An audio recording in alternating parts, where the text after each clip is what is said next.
ਸਾਰਿਆਂ ਨੂੰ ਪਿਆਰ ਭਰੀ ਸਤਿ ਸ਼੍ਰੀ ਅਕਾਲ। ਮੈਂ ਤੁਹਾਡਾ ਹੋਸਟ ਹਰਭਜਨ ਸਿੰਘ। ਸਤਿ ਸ਼੍ਰੀ ਅਕਾਲ ਪ੍ਰੋਗਰਾਮ ਦੇ ਰਾਹੀਂ ਚੌਪਾਲ ਟੀਵੀ ਦੇ ਸਹਿਯੋਗ ਦੇ ਨਾਲ ਇੱਕ ਵਾਰੀ ਫਿਰ ਹਾਜ਼ਰ ਹਾਂ ਤੁਹਾਡੇ ਸਾਹਮਣੇ ਇੱਕ ਨਵੀਂ ਸਟੋਰੀ ਲੈ ਕੇ। ਅੱਜ ਅਸੀਂ ਪਹੁੰਚੇ ਹਾਂ ਜੀ ਲਾਹੌਰ ਦੇ ਮਸ਼ਹੂਰ ਦਰਵਾਜ਼ੇ ਪਾਟੀ ਗੇਟ ਦੇ ਕੋਲ। ਇੱਥੋਂ ਪਾਟੀ ਗੇਟ ਤੋਂ ਲੰਘਦੇ ਹੋਏ ਆਪਾਂ ਪਹੁੰਚਾਂਗੇ ਫਕੀਰ ਖਾਨਾ ਮਿਊਜ਼ੀਅਮ ਔਰ ਉੱਥੇ ਜਾ ਕੇ ਇਤਿਹਾਸਿਕ ਅਤੇ ਸੱਭਿਆਚਾਰਕ ਵਿਰਸੇ ਨੂੰ ਫਰੋਲਾਂਗੇ। ਸੋ ਬਣੇ ਰਹੋ ਮੇਰੇ ਨਾਲ, ਕਰਦੇ ਹਾਂ ਸਾਰ ਪਾਟੀ ਗੇਟ ਦੀ ਅਤੇ ਫਕੀਰ ਖਾਨਾ ਮਿਊਜ਼ੀਅਮ ਦੀ।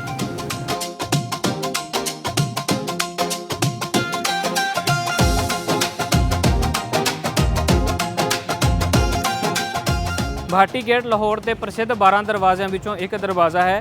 ਇਹ ਦਰਵਾਜ਼ਾ ਰੱਖਿਆ ਦੇ ਪ੍ਰਬੰਧ ਦਾ ਮਹੱਤਵਪੂਰਨ ਕੇਂਦਰ ਸੀ ਅਤੇ ਕਾਫਲਿਆਂ ਦੀ ਆਵਾਜਾਈ ਦਾ ਵੀ ਕੇਂਦਰ ਸਮਝਿਆ ਜਾਂਦਾ ਸੀ। ਮੁਗਲ ਦੌਰ ਦੇ ਵਿੱਚ ਖਾਸ ਕਰਕੇ ਅਕਬਰ ਦੇ ਵੇਲੇ ਲਾਹੌਰ ਇੱਕ ਮਹਾਨ ਸ਼ਹਿਰ ਬਣਿਆ।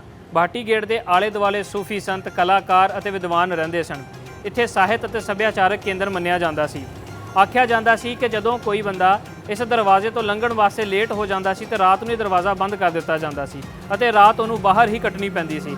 ਸਵੇਰ ਜਦੋਂ ਦਰਵਾਜ਼ਾ ਖੁੱਲ੍ਹਦਾ ਸੀ ਤਾਂ ਫਿਰ ਹੀ ਲੋਕੀ ਇਸ ਦਰਵਾਜ਼ੇ ਰਾਹੀਂ ਅੰਦਰ ਆ ਸਕਦੇ ਸਨ। ਸਿੱਖ ਰਾਜ ਦੇ ਸਮੇਂ ਖਾਸ ਤੌਰ ਤੇ ਮਹਾਰਾਜਾ ਰਣਜੀਤ ਸਿੰਘ ਦੀ ਹਕੂਮਤ ਵਿੱਚ ਗੇਟ ਅਤੇ ਸ਼ਹਿਰ ਦੀਆਂ ਕੰਧਾਂ ਦੀ ਮੁਰੰਮਤ ਕਰਵਾਈ ਗਈ ਅਤੇ ਸੁਰੱਖਿਆ ਮਜ਼ਬੂਤ ਕੀਤੀ ਗਈ। ਬਾਅਦ ਵਿੱਚ ਬ੍ਰਿਟਿਸ਼ ਰਾਜ ਦੇ ਦੌਰ ਵਿੱਚ ਕਈ ਪੁਰਾਣੀਆਂ ਕੰਧਾਂ ਅਤੇ ਦਰਵਾਜ਼ਿਆਂ ਨੂੰ ਹਟਾਇਆ ਗਿਆ, ਪਰ ਭਾਟੀ ਗੇਟ ਅਜੇ ਵੀ ਇਤਿਹਾਸਕ ਨਿਸ਼ਾਨੀ ਵਜੋਂ ਕਾਇਮ ਹੈ। ਅੱਜ ਭਾਟੀ ਗੇਟ ਆਪਣੀਆਂ ਤੰਗ ਗਲੀਆਂ, ਪੁਰਾਣੀਆਂ ਹਵੇਲੀਆਂ, ਖਾਣ ਪੀਣ ਦੀਆਂ ਮਸ਼ਹੂਰ ਦੁਕਾਨਾਂ ਅਤੇ ਸੱਭਿਆਚਾਰਕ ਵਿਰਾਸਤ ਲਈ ਜਾਣਿਆ ਜਾਂਦਾ ਹੈ। ਇਹ ਸਿਰਫ ਇੱਕ ਦਰਵਾਜ਼ਾ ਨਹੀਂ, ਸਗੋਂ ਲਾਹੌਰ ਦੇ ਇਤਿਹਾਸ, ਅਦਬ ਅਤੇ ਜੀਵਨ ਸ਼ੈਲੀ ਦੀ ਜੀਵੰਤ ਨਿਸ਼ਾਨੀ ਹੈ।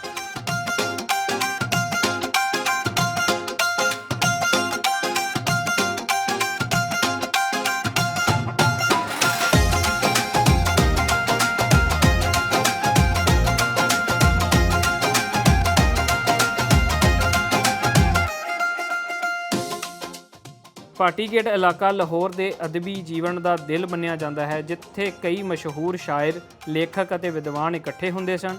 ਪਹਿਲਾਂ ਇਸ ਇਲਾਕੇ ਵਿੱਚ ਕਿਤਾਬਾਂ ਦੀਆਂ ਦੁਕਾਨਾਂ, ਛਾਪਖਾਨੇ ਅਤੇ ਮੁਸ਼ਾਇਰੇ ਲੱਗਦੇ ਸਨ, ਜਿਨ੍ਹਾਂ ਨੇ ਪੰਜਾਬੀ ਅਤੇ ਉਰਦੂ ਸਾਹਿਤ ਨੂੰ ਬਹੁਤ ਪ੍ਰਭਾਵਿਤ ਕੀਤਾ। ਪੁਰਾਣੇ ਸਮੇਂ ਵਿੱਚ ਪੱਛਮ ਵੱਲੋਂ ਆਉਣ ਵਾਲੇ ਵਪਾਰੀ, ਯਾਤਰੀ ਅਤੇ ਕਲਾਕਾਰ ਇਸੇ ਰਸਤੇ ਸ਼ਹਿਰ ਵਿੱਚ ਦਾਖਲ ਹੁੰਦੇ ਸਨ, ਜਿਸ ਨਾਲ ਇੱਥੇ ਹਮੇਸ਼ਾ ਰੌਣਕ ਰਹਿੰਦੀ ਸੀ। ਇਸ ਦਰਵਾਜ਼ੇ ਦੇ ਨੇੜੇ ਮਸ਼ਹੂਰ ਦਰਗਾਹ ਦਾਤਾ ਦਰਬਾਰ ਸਥਿਤ ਹੈ। ਇਸ ਕਰਕੇ ਇਲਾਕਾ ਸਦੀਆਂ ਤੋਂ ਜ਼ਾਇਰੀਨਾਂ, ਕਵਾਲੀਆਂ ਤੇ ਧਾਰਮਿਕ ਸਮਾਗਮਾਂ ਨਾਲ ਜੀਵੰਤ ਰਹਿੰਦਾ ਆਇਆ ਹੈ। ਮਸ਼ਹੂਰ ਹਸਤੀਆਂ, ਪ੍ਰਸਿੱਧ ਸ਼ਾਇਰ ਫੈਜ਼ ਅਹਿਮਦ ਫੈਜ਼ ਅਤੇ ਫਲਸਫੀ ਕਵੀ ਅਲਾਮਾ ਇਕਬਾਲ ਵੀ ਪੁਰਾਣੇ ਲਾਹੌਰ ਦੇ ਇਲਾਕਿਆਂ ਵਿੱਚ ਆਉਂਦੇ ਰਹੇ। ਇੱਥੇ ਅਦਬੀ ਬੈਠਕਾਂ ਲੱਗਦੀਆਂ ਸਨ।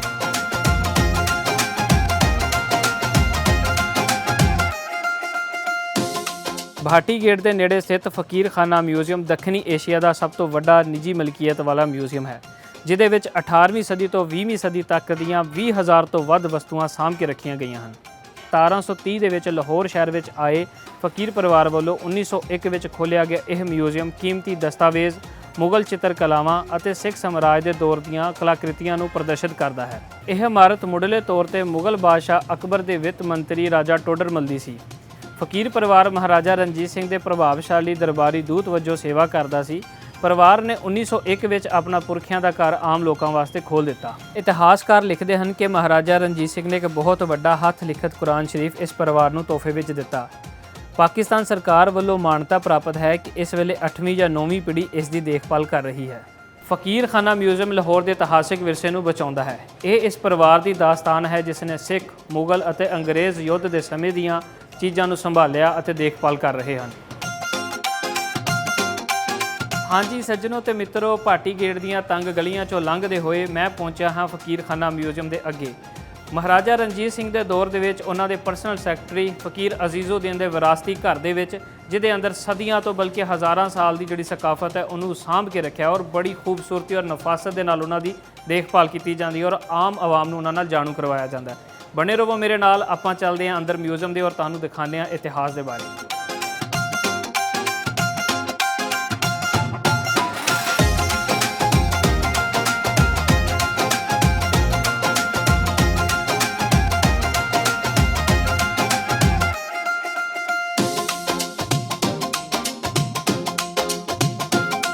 अस्सलाम वालेकुम जी। वालेकुम अस्सलाम। की हाल है? मेहरबानी, तुझी सुनाओ। जी मैं भी वधिया, खैरियत नाल हो? ਹਾਂਜੀ, ਸਭ ਤੋਂ ਪਹਿਲੇ ਧੰਨਵਾਦ ਕਿ ਤੁਸੀਂ ਸਾਨੂੰ ਟਾਈਮ ਦਿੱਤਾ। ਤੇ ਦਰਸ਼ਕੋ, ਇਸ ਸਮੇਂ ਮੇਰੇ ਨਾਲ ਮੌਜੂਦ ਹਨ ਡਾਇਰੈਕਟਰ ਫਕੀਰ ਖਾਨਾ ਮਿਊਜ਼ੀਅਮ ਫਕੀਰ ਸਈਦ ਸੈਫੂਦੀਨ ਸਾਹਿਬ। ਅਸੀਂ ਉਹਨਾਂ ਤੋਂ ਜਾਣਦੇ ਹਾਂ ਇਹਦੇ ਇਤਿਹਾਸਿਕ ਪਿਛੋਕੜ ਬਾਰੇ ਔਰ ਗੱਲਾਂ ਕਰਦੇ ਹਾਂ ਇਤਿਹਾਸ ਦੇ ਪੰਨਿਆਂ ਦੀਆਂ। ਹਾਂਜੀ ਸਰ ਜੀ, ਤੁਸੀਂ ਸਾਡੇ ਦਰਸ਼ਕਾਂ ਨੂੰ ਦੱਸਣਾ ਚਾਹੋ ਕਿ ਇਹਦਾ ਬੇਸਿਕਲੀ ਪਿਛੋਕੜ ਕਿੱਦਾਂ ਹੈ, ਤੁਹਾਡੀ ਫੈਮਿਲੀ ਕਿੱਥੋਂ ਆਈ, ਕਿਵੇਂ ਇਸ ਥਾਂ ਤੇ ਵਸੇ, ਫਿਰ ਇਸ ਮਿਊਜ਼ੀਅਮ ਦਾ ਕੀ ਪਿਛੋਕੜ ਹੈ? ਦਰਅਸਲ ਜੀ ਫਕੀਰ ਖਾਨਾ ਮਿਊਜ਼ੀਅਮ ਜਿਹੜਾ ਹੈ ਇਹ ਸਾਊਥ ਏਸ਼ੀਆ ਦਾ ਸਭ ਤੋਂ ਵੱਡਾ ਪ੍ਰਾਈਵੇਟ ਮਿਊਜ਼ੀਅਮ ਹੈ। ਤੇ ਮਿਊਜ਼ੀਅਮ ਹਿਸਟਰੀ ਜਿਹੜੀ ਮਿਊਜ਼ੀਅਮ ਦਾ ਇਤਿਹਾਸ ਹੈ ਮੇਰੇ ਖਾਨਦਾਨ ਦੇ ਇਤਿਹਾਸ ਨਾਲ ਜੁੜਦਾ ਹੈ। ਮੇਰੇ ਬਜ਼ੁਰਗ ਲਾਹੌਰ ਦੇ ਵਿੱਚ 1730 ਦੇ ਵਿੱਚ ਆਬਾਦ ਹੋਏ ਨੇ ਤੇ ਅਜੇ 9 ਸਾਲ ਹੀ ਗੁਜ਼ਰੇ ਸਨ ਤੇ ਉਹਨਾਂ ਨੂੰ ਇੱਕ ਸਦਮਾ ਦੇਖਣਾ ਨਸੀਬ ਹੋਇਆ ਕਿ ਜਿਹੜਾ ਨਾਦਰ ਸ਼ਾਹ ਦੁਰਾਨੀ ਨੇ ਇੱਥੇ ਪੰਜਾਬ ਤੇ ਹਮਲਾ ਕੀਤਾ ਲਾਹੌਰ ਤੇ ਅਸੀਂ ਲਾਹੌਰ ਵਿੱਚ ਆ ਕੇ ਆਬਾਦ ਹੋਏ। ਉਸ ਵੇਲੇ ਜਿਹੜਾ ਦੌਰ ਸੀ, ਜਿਹੜੇ ਲਾਹੌਰ ਦੇ ਗਵਰਨਰ ਸਨ ਅਬਦੁਲ ਸਮਦ ਖਾਨ ਜੀ, ਤੇ ਮੇਰੇ ਬਜ਼ੁਰਗਾਂ ਨੇ ਉਹਨਾਂ ਦੇ ਨਾਲ ਲਾਹੌਰ ਫੋਰਟ ਦੇ ਵਿੱਚ ਨੌਕਰੀ ਕੀਤੀ, ਲਾਹੌਰ ਕਲਾ ਦੇ ਵਿੱਚ। ਤੇ ਮੀਰ ਮੁੰਸ਼ੀ ਦਾ, ਜਿਹਨੂੰ ਅਸੀਂ ਚੀਫ ਅਕਾਊਂਟੈਂਟ ਕਹਿੰਦੇ ਨੇ, ਉਹਨਾਂ ਦੀ ਜੌਬ ਮਿਲੀ। ਤੇ ਇਨ ਦ ਮੀਨ ਵਾਈਲ ਨਾਦਰ ਸ਼ਾਹ ਦੁਰਾਨੀ ਦਾ ਹਮਲਾ ਆਇਆ ਤੇ ਲਾਹੌਰ ਨੂੰ ਸਾਰਾ ਲੁੱਟ ਲੁਟਾ ਕੇ ਚਲਾ ਗਿਆ। So 17 when we talk about, ਜਿਸ ਵੇਲੇ ਅਸੀਂ ਕਹਿੰਦੇ ਹਾਂ 1730, it means it is downfall of Mughal empire. ਤੇ ਪੰਜਾਬ ਦੇ ਵਿੱਚ ਜੇ ਅਸੀਂ ਦੇਖੀਏ ਕਿ 60 ਸਾਲ ਦਾ ਡਿਪਰੈਸ਼ਨ ਦਾ ਦੌਰ ਹੈ। ਨਾਦਰ ਸ਼ਾਹ ਦੁਰਾਨੀ ਲੁੱਟ ਲੁਟਾ ਕੇ ਸਾਨੂੰ ਚਲਾ ਗਿਆ। ਕਰਨਾਲ ਦੇ ਵਿੱਚ ਇਹਦੀ ਮੁਗਲਾਂ ਨਾਲ ਜੰਗ ਹੋਈ, ਕਾਫੀ ਇਹਨੂੰ ਨੁਕਸਾਨ ਹੋਇਆ। ਉਹਦਾ ਬਦਲਾ ਇਹਨੇ 3 ਦਿਨ ਦੇ ਵਿੱਚ ਉੱਥੇ ਪਹੁੰਚ ਕੇ 3 ਦਿਨ ਦਾ ਦਿੱਲੀ ਦੇ ਵਿੱਚ ਮੈਸੇਕਰ ਕੀਤਾ। ਤੇ ਕਹਿੰਦੇ ਨੇ 3 ਦਿਨ ਵਿੱਚ 30,000 ਬੰਦਾ ਇਨਸਾਨ ਇਹਨੇ ਕਤਲ ਕੀਤਾ। ਉਹ ਮੈਸੇਕਰ ਰੁਕਵਾਉਣ ਦੇ ਵਿੱਚ ਮੁਹੰਮਦ ਸ਼ਾਹ ਰੰਗੀਲਾ, ਜਿਹਨੂੰ ਅਸੀਂ ਆਉਂਦੇ ਹਾਂ ਬਾਦਸ਼ਾਹ ਮੁਹੰਮਦ ਸ਼ਾਹ, ਉਹ ਲਾਲ ਕਿਲ੍ਹਾ ਦਿੱਲੀ ਤੋਂ ਨੰਗੇ ਪੈਰ ਚਲ ਕੇ ਜਾਂਦਾ ਤੇ ਇਸ ਤਰ੍ਹਾਂ ਕਹਿੰਦਾ, ਖੁਦਾ ਦਾ ਵਾਸਤਾ ਮੈਸੇਕਰ ਰੋਕ, ਤੂੰ ਬੰਦਿਆਂ ਨੂੰ ਕਿਉਂ ਕਤਲ ਕਰ ਰਹੇ? ਤੇ ਬੜੀ ਮੁਸ਼ਕਿਲ ਨਾਲ ਉਹ ਰਾਜ਼ੀ ਹੋਇਆ ਤੇ ਉਹਨੇ ਬੜਾ ਮਾਲ ਦੌਲਤ, ਤਖਤ ਤਾਊਸ ਤੇ ਸੋਨਾ ਚਾਂਦੀ, ਸੋ ਹੀ ਕਲੈਕਟਡ ਅਰਾਊਂਡ 69 ਕੈਮਲ ਕੋਟਸ ਖਜ਼ਾਨਿਆਂ ਦੀ ਭਰ ਕੇ ਇੱਥੋਂ ਲੈ ਕੇ ਗਿਆ। ਅੱਛਾ, ਕਹਿੰਦੇ ਜਿਸ ਵੇਲੇ ਵਾਪਸ ਗਿਆ ਤੇ ਉਹਨੇ ਆਪਣੀ ਆਵਾਮ ਤੇ ਕਈ ਸਾਲ ਫਿਰ ਟੈਕਸ ਨਹੀਂ ਲਾਇਆ। ਅੱਛਾ, ਤੇ ਸਰ ਜੀ ਇੱਕ ਗੱਲ ਜਿਹੜੀ ਮੇਰੇ ਜ਼ਿਹਨ 'ਚ ਕੁਐਸਚਨ ਆ ਰਿਹਾ, ਜਿਹੜਾ ਮੈਂ ਪੁੱਛਣਾ ਚਾਹਾਂਗਾ ਕਿ ਜਿੱਦਾਂ ਆਪ ਜੀ ਦਾ ਪਰਿਵਾਰ 1730 ਦੇ ਵਿੱਚ ਇੱਥੇ ਆਉਂਦਾ ਹੈ ਜੀ, ਤੇ ਤੁਸੀਂ ਦੱਸਿਆ ਕਿ ਉਹਨਾਂ ਨੇ ਆ ਕੇ ਆਪਣਾ ਜੋਬ ਕੀਤੀ, ਜਿਵੇਂ ਕਿ ਕਿਲਾ ਜਾਂਦਾ, ਤੇ ਇੱਕ ਹੁੰਦਾ ਨਾ ਕਿ ਇੱਕ ਨਵਾਂ ਪਰਿਵਾਰ ਜਦੋਂ ਆਉਂਦਾ ਹੈ ਤੇ ਉਹਨਾਂ ਨੂੰ ਕਈ ਮੁਸ਼ਕਲਾਂ ਦਾ ਵੀ ਸਾਹਮਣਾ ਕਰਨੇ ਪੈਂਦਾ, ਤੇ ਉਹਨਾਂ ਤੋਂ ਪੁੱਛ ਗਿੱਛ ਹੋਈ ਕਿ ਤੁਸੀਂ ਕਿੱਥੋਂ ਆਏ, ਕਿਵੇਂ ਆਏ, ਫਿਰ ਉਹਨਾਂ ਦਾ ਟਰਸਟ ਕਿਵੇਂ ਬਿਲਡ ਹੋਇਆ? ਐਕਚੁਅਲੀ ਮੈਂ ਦੱਸਦਾ, ਇਹਨਾਂ ਦੇ ਦੋਸਤ ਸਨ ਹਕੀਮ ਅਬਦੁੱਲਾ ਅੰਸਾਰੀ, ਜਿਹੜੇ ਲਾਹੌਰ ਤਸ਼ਰੀਫ ਲਿਆਏ ਨੇ। ਤੇ ਉਹ ਹਕੀਮ ਅਬਦੁੱਲਾ ਅੰਸਾਰੀ, ਉਹਨਾਂ ਦੀ ਨਵੀਂ ਸ਼ਾਦੀ ਹੋਈ ਫਕੀਰ ਸਾਹਿਬ ਦੀ, ਨਹੀਂ ਗੁਲਾਮ ਸ਼ਾਹ ਸਾਹਿਬ ਦੀ। ਤੇ ਹਕੀਮ ਅਬਦੁੱਲਾ ਅੰਸਾਰੀ ਦੇ ਕੋਲ ਆ ਕੇ, ਤਸ਼ਰੀਫ ਰੱਖੋ, ਹਕੀਮ ਅਬਦੁੱਲਾ ਅੰਸਾਰੀ ਕੋਲ ਆ ਕੇ ਉਹਨਾਂ ਨੇ ਰਿਕੁਐਸਟ ਕੀਤੀ, ਮੇਰਾ ਨਵਾਂ ਵਿਆਹ ਹੋਇਆ ਤੇ ਮੈਨੂੰ ਨੌਕਰੀ ਦੀ ਜ਼ਰੂਰਤ ਹੈ। ਬੜੇ ਪੜ੍ਹੇ ਲਿਖੇ ਤੇ ਜ਼ਹੀਨ ਆਦਮੀ ਸਨ ਤੇ ਉਹਨਾਂ ਨੂੰ ਮੀਰ ਮੁੰਸ਼ੀ ਦਾ ਜੌਬ ਮਿਲ ਗਈ ਸੀ ਜੀ। ਠੀਕ, ਅਜੇ ਜਵਾਨ ਹੀ ਸਨ। ਹੀ ਪਾਸਡ ਅਵੇ, ਕੋਈ ਦਿਲ ਦਾ ਦੌਰਾ ਪਿਆ, ਫੌਤ ਹੋ ਗਿਆ ਤੇ ਉਹਨਾਂ ਦਾ ਇੱਕ ਬੇਟਾ ਪੈਦਾ ਹੋਇਆ ਸੀ, ਉਹਦੀ ਉਮਰ 3 ਸਾਲ ਸੀ ਜੀ। ਹਕੀਮ ਅਬਦੁੱਲਾ ਅੰਸਾਰੀ ਨੇ ਉਸ ਬੇਟੇ ਨੂੰ ਅਡਾਪਟ ਕਰ ਲਿਆ ਜੀ। ਤੇ ਬੇਵਾ ਨੂੰ ਰਿਕੁਐਸਟ ਕੀਤੀ ਕਿ ਵਾਪਸ ਕਿੱਥੇ ਜਾਏਂਗੀ, ਆਪਣੇ ਖਾਵਨ ਦੀ ਕਬਰ ਉੱਤੇ ਬੈਠ, ਜਿਹੜੀ ਹਵੇਲੀ ਹੈ ਤੇਰੀ, ਉੱਥੇ ਹੀ ਰਹਿ, ਤੇ ਤੇਰੇ ਨਾਮ ਨੁਫਕਾ ਅਸੀਂ ਦਿਆਂਗੇ, ਫਿਕਰ ਨਾ ਕਰ, ਤੂੰ ਮੇਰੀ ਭਰਜਾਈ ਹੈ, तो बेटा मैनू दे दे, मेरी औलाद कोई नहीं। तो हकीम अब्दुल्ला अंसारी की दस्ते शफकत उन्होंने जिसले आई है तो उन्होंने हिकमत सिखाई है, दीनी तालीम दी है, दुनियावी तालीम दी है, पर जिहड़ी चीज़ उन्होंने खानदान ही चल रही सी, यानी कि इबादत रियाजत, वो सूफी बुजुर्ग बने। तो उन्होंने हकीम अब्दुल्ला अंसारी के छोटे जे क्लिनिक को वड्डा किया, एक मदरसा कायम किया बड़ा वड्डा, जिहदे विच 400 बच्चों का बोर्डिंग लॉजिंग सी, एक हॉस्पिटल बनाया जिहदा नाम सी दारुल शिफा, तो वो दिन तो रात तक काम होंदा सी। मेरे तो यह सवाल सी लोग करते हैं कि जिसले अहमद शाह अब्दाली, नादिर शाह दुरानी वगैरह के हमले होए ने, तुहाडी फैमिली इत्थे लाहौर ही सी ते तुसीं किस तरह सर्वाइव किया? असी अपने प्रोफैशन की वजह से सर्वाइव किया, क्योंकि सारे हकीम सन। 40,000 फौज जिसले आती सी, उन्होंने मैडिकल फैसिलिटी चाहिए, जो सानू लुटते तो उन्होंने मैडिकल फैसिलिटी नहीं सी मिलनी। So they have protected us some of the other because of our profession. तो ਇਸ ਕਰਕੇ ਅਸੀਂ ਇਸ ਖਾਨਦਾਨ ਨੇ ਉਸ ਡਿਪਰੈਸ਼ਨ ਦੇ ਵਿੱਚ ਸਰਵਾਈਵ ਕੀਤਾ। ਅੱਛਾ ਸਰ, ਇਤਿਹਾਸ ਦੀਆਂ ਗੱਲਾਂ ਚੱਲ ਰਹੀਆਂ ਤੇ ਤੁਸੀਂ ਜਿਹੜਾ ਮੈਂ ਇੱਥੇ ਆਉਣ ਤੋਂ ਪਹਿਲੇ ਸਰਚ ਵੀ ਕੀਤੀ ਸੀ ਕਿ 20,000 ਤੁਸੀਂ ਕਿਹਾ ਜਿਹੜੇ ਦਸਤਾਵੇਜ਼ ਜਿਹੜੀਆਂ ਚੀਜ਼ਾਂ ਤੁਸੀਂ ਸਾਂਭ ਕੇ ਰੱਖੀਆਂ ਜੀ ਜੀ ਤੇ ਅਸੀਂ ਦੇਖਣਾ ਚਾਹਾਂਗੇ ਤੇ ਆਪਣੇ ਜਿਹੜੇ ਦਰਸ਼ਕ ਆ ਉਹਨਾਂ ਨੂੰ ਵੀ ਦਿਖਾਉਣਾ ਚਾਹਾਂਗੇ ਜਿਹੜੀਆਂ ਚੀਜ਼ਾਂ ਤੁਸੀਂ ਇੰਨੇ ਸਮੇਂ ਤੋਂ ਸਾਂਭ ਕੇ ਰੱਖੀਆਂ ਕਿ ਸਮੇਂ ਦੀਆਂ ਸਰਕਾਰਾਂ ਬਦਲਦੀਆਂ ਰਹੀਆਂ ਪਰ ਤੁਹਾਡਾ ਜਿਹੜਾ ਪੇਸ਼ਾ ਤੁਹਾਡਾ ਜਿਹੜਾ ਕੰਮ ਉਹ ਉੱਦਾਂ ਦਾ ਉੱਦਾਂ ਹੀ ਬਰਕਰਾਰ ਰਿਹਾ। ਅੱਲਾ ਦੀ ਮਿਹਰਬਾਨੀ ਜੀ। ਸਾਡਾ ਇੱਕ ਬੜਾ ਵੱਡਾ ਖਜ਼ਾਨਾ ਲਾਹੌਰ ਮਿਊਜ਼ੀਅਮ ਵਿੱਚ 1969 ਦੇ ਵਿੱਚ ਅਸੀਂ ਲਾਹੌਰ ਮਿਊਜ਼ੀਅਮ ਵਿੱਚ ਦਿੱਤਾ ਹੈ। ਅ ਕੰਪਲੀਟ ਸਿੱਖ ਹਿਸਟਰੀ ਦਾ ਬੜਾ ਇੰਪੋਰਟੈਂਟ ਕਲੈਕਸ਼ਨ ਅਸੀਂ ਉੱਥੇ ਦਿੱਤਾ ਹੈ। ਬਾਕੀ ਮੇਰੇ ਕੋਲ ਮਹਾਰਾਜਾ ਰਣਜੀਤ ਸਿੰਘ ਦਾ ਬੇਸ਼ੁਮਾਰ ਸਮਾਨ, ਬੇਸ਼ੁਮਾਰ ਤੋਹਫੇ ਸਾਡੇ ਕੋਲ। ਇਸ ਲਈ ਜੇ ਕਹੋ ਤੇ ਸਿੱਖਾਂ ਦੇ ਹਵਾਲੇ ਨਾਲ ਫਕੀਰ ਖਾਨਾ museum is most important museum of the period of Punjab. ਅਸੀਂ ਰਿਪਰੈਜ਼ੈਂਟ ਕਰਨੇ ਆ ਪੰਜਾਬ ਨੂੰ। ਬੇਸਿਕਲੀ ਅਸੀਂ 3 ਸਦੀਆਂ ਨੂੰ ਰਿਪਰੈਜ਼ੈਂਟ ਕਰਨੇ ਆ ਆਰਟ ਦੇ ਹਵਾਲੇ ਨਾਲ। ਮੇਰੇ ਕੋਲ ਸਭ ਤੋਂ ਵੱਡਾ ਕਲੈਕਸ਼ਨ ਇੱਥੇ ਮਿਨੀਏਚਰ ਪੇਂਟਿੰਗਸ ਦਾ ਹੈ। ਫਿਰ ਗੰਦਾਰਾ ਆਰਟ ਹੈ। ਗੰਦਾਰਾ ਆਰਟ ਤੁਸੀਂ ਸਮਝੋ ਬੁੱਧਾ ਵੈਲੀ ਦਾ ਇਹ ਸਾਰਾ ਮਤਲਬ ਟੈਕਸਿਲਾ ਵੈਲੀ ਦਾ ਗੰਦਾਰਾ। ਉਸ ਤੋਂ ਬਾਅਦ ਹੜੱਪਨ ਵੈਲੀ ਦਾ ਬੜਾ ਸਮਾਨ ਹੈ। ਮੇਰੇ ਕੋਲ ਮਹਿਰਗੜ੍ਹ ਵੀ ਹੈ ਜਿਹੜੇ 7000 ਸਾਲ ਪੁਰਾਣੀ ਚੀਜ਼ਾਂ ਨੇ ਜਿਹੜੀ ਸਿਵਲਾਈਜੇਸ਼ਨ ਹੁਣ ਮਿਲੀ ਹੈ ਬਲੋਚਿਸਤਾਨ ਦੇ ਵਿੱਚ। ਸਮ ਆਫ ਦੀ ਅਦਰ ਅਸੀਂ ਇਹ ਮਿਊਜ਼ੀਅਮ ਹੈ। ਇਹ ਮਿਊਜ਼ੀਅਮ 1901 ਦੇ ਵਿੱਚ ਆਵਾਮ ਵਾਸਤੇ ਖੋਲ੍ਹਿਆ ਗਿਆ। ਬਾਕੀ ਇੱਕ ਤਾਰੀਫ ਮੈਂ ਕਰਨੀ ਚਾਹਾਂਗਾ ਜਿੰਨਾ ਤੁਸੀਂ ਸੋਹਣਾ ਸਾਂਭ ਕੇ ਰੱਖਿਆ ਹੋਇਆ ਇਹਨੂੰ। ਮੈਨੂੰ ਪਤਾ ਲੱਗਾ ਰਿਹਾਇਸ਼ ਵੀ ਤੁਹਾਡੀ ਅੰਦਰ ਹੀ ਹੈਗੀ ਹੈ। ਮੈਂ ਰਹਿਣਾ ਇੱਥੇ ਜੀ। ਹਾਂ ਜੀ, ਤੇ ਬਹੁਤ ਸੋਹਣਾ ਤੁਸੀਂ ਸਾਂਭ ਕੇ ਰੱਖਿਆ। ਜਦੋਂ ਅਸੀਂ ਅੰਦਰ ਦਾਖਲ ਹੁੰਨੇ ਆ ਤੇ ਦੇਖ ਕੇ ਨਾ ਇੱਕ ਰੂਹ ਚਿੱਤ ਰਾਜ਼ੀ ਹੋ ਜਾਂਦਾ ਹੈ ਕਿ ਇੰਨਾ ਸੋਹਣਾ ਸਾਂਭ ਕੇ ਰੱਖਿਆ। ਬਾਕੀ ਹੁਣ ਆਪਾਂ ਟਾਈਮ ਨਾ ਲੈਂਦੇ ਹੋਏ ਆਪਾਂ ਉੱਤੇ ਚੱਲਦੇ ਆ ਤੇ ਉਹ ਚੀਜ਼ਾਂ ਦੇ ਦਰਸ਼ਨ ਕਰਦੇ ਆ ਜਿਹੜੀਆਂ ਚੀਜ਼ਾਂ ਤੁਸੀਂ ਸਾਂਭ ਕੇ ਰੱਖੀਆਂ।